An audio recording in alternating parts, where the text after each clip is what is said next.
like to welcome all of you to the International Federation for Landscape Architects World Congress. This event has a lot of convergences. We also are celebrating the AAK annual convention.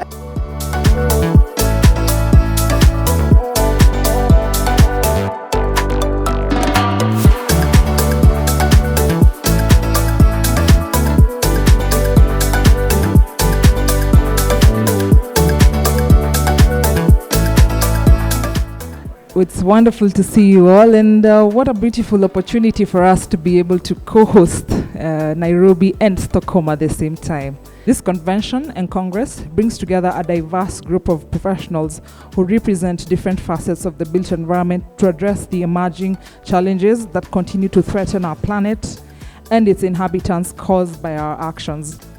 The theme of this year's Congress, Emergent Interaction, aims to strengthen, as we've had before, landscape architecture by exploring new forms of collective problem solving, borderless strategies, and possible networking of ideas and cooperation while keeping the issues of climate change, social inequality, and biodiversity loss at the forefront.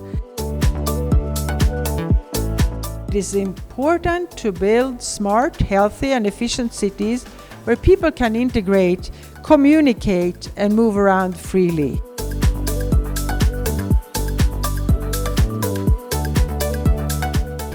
We are guardians of our planet's future, and the time for action is now. We are united by a common purpose to create landscapes that inspire, protect, and sustain.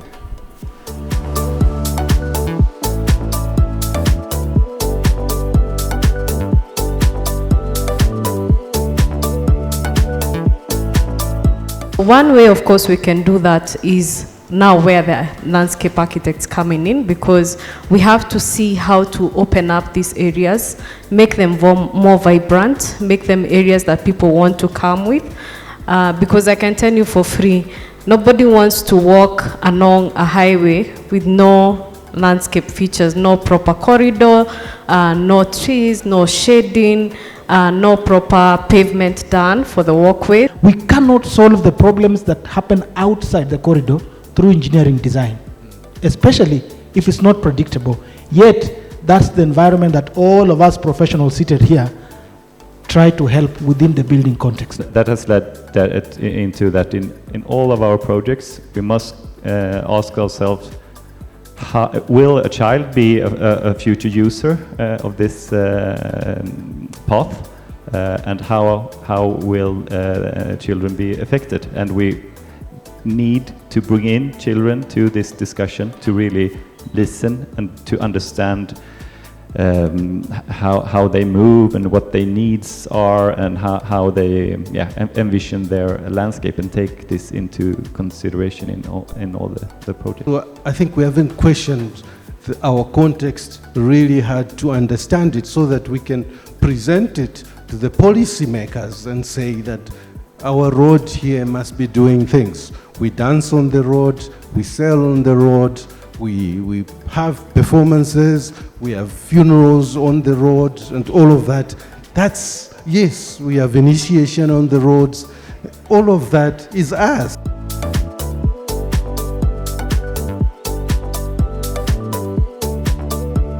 Another positive revelation was really the goodwill and generosity of residents when approached genuinely and respectfully. The possibilities that are there for strengthening their civic participation and heightening their own sense of ownership of city matters was quite evident.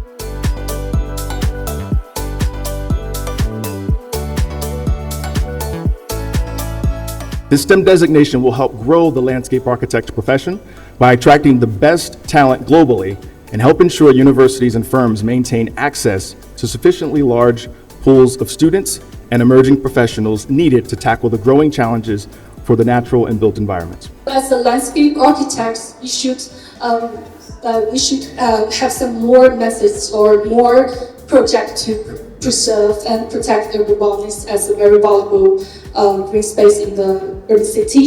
And also we should focus on the physical environmental attributes should be to create a wild atmosphere within the urban city. In terms of a healthy environment, we've been able to cover this through application of nature-based solutions and use of green infrastructure in the public space projects, incorporating them in school facilities and public spaces as well.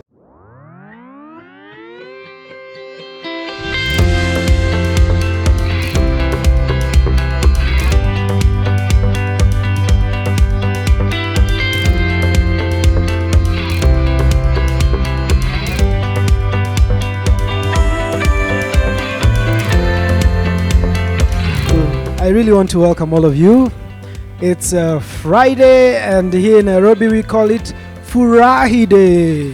What does Furahi Day mean? Furahi means happy. So for us, this is called a happy day.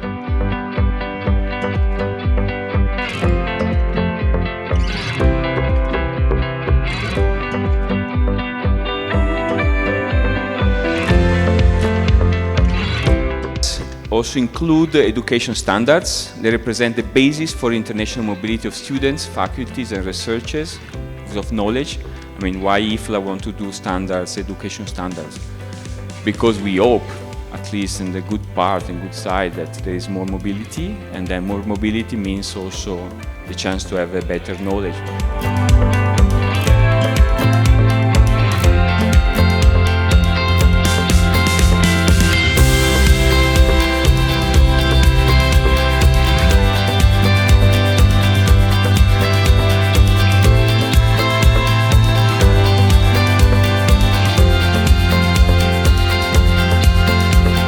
So the idea is to embrace the future, but do not forget the past, and work together in a hybrid setup.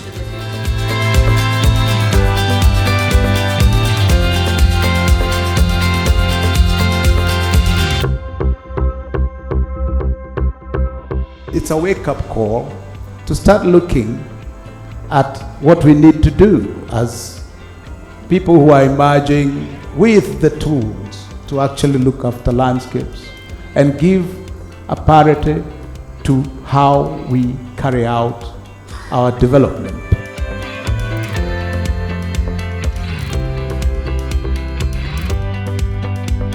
I want you to feel that big responsibility that you have, but also to know that it's a choice. And I hope that from having this chat today together, that all of us built environment professionals, the architects, landscape architects, urban planners, engineers, all of us, will be able to really recognize the critically important role that we play in shaping health every day, and hopefully choose to consider to use that power for good to benefit people. And also, one of the things we've also realized is that for us to achieve the SDGs, SDG 17 is key, because that is partnerships. And this whole thing is partnerships. We're talking about everything else, but if we don't work together, then it doesn't, the results are not going to be what would have been if we work together.